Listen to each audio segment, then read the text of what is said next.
There are three great powers in the system: the United States, China, and Russia. China is a peer competitor to the United States. It's the most serious threat to the United States. Russia is the weakest of those three great powers, and it's not a serious threat to us. Not one president charged China anything. They said, oh, they are a third world nation, they're developing. Well, we're developing. We have to develop more than they do. We're way behind them. You take a look at what's happened to our cities. We're the ones provoking this war, just like we provoked the war in Ukraine. We are now provoking a war with China. Remind everybody, the United States is the world's terrorist. We just set the Middle East on fire in the last 20 years, and now we're trying to saber rattle with China, and they're predicting a war.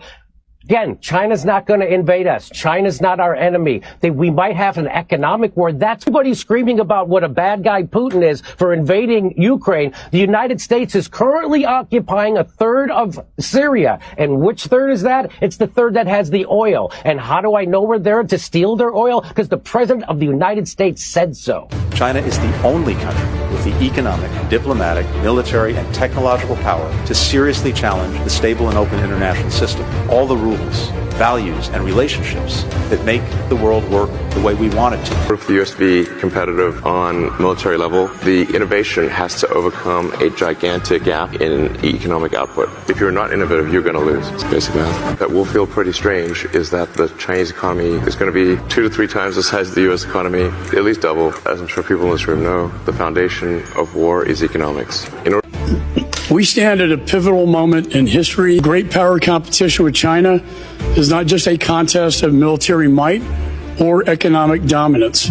It is a struggle over the rules which will shape the... You know, we used to invest more in research and development than any country in the world. And China was number 9. We now are number 8. And China's number 1. Is much more powerful than Russia and is likely to be more powerful than Russia over time.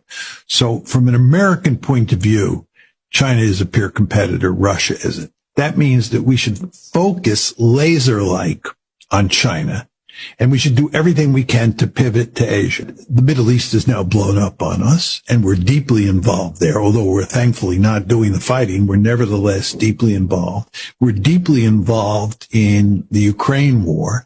And all of this is preventing us from focusing on East Asia and focusing on the China threat.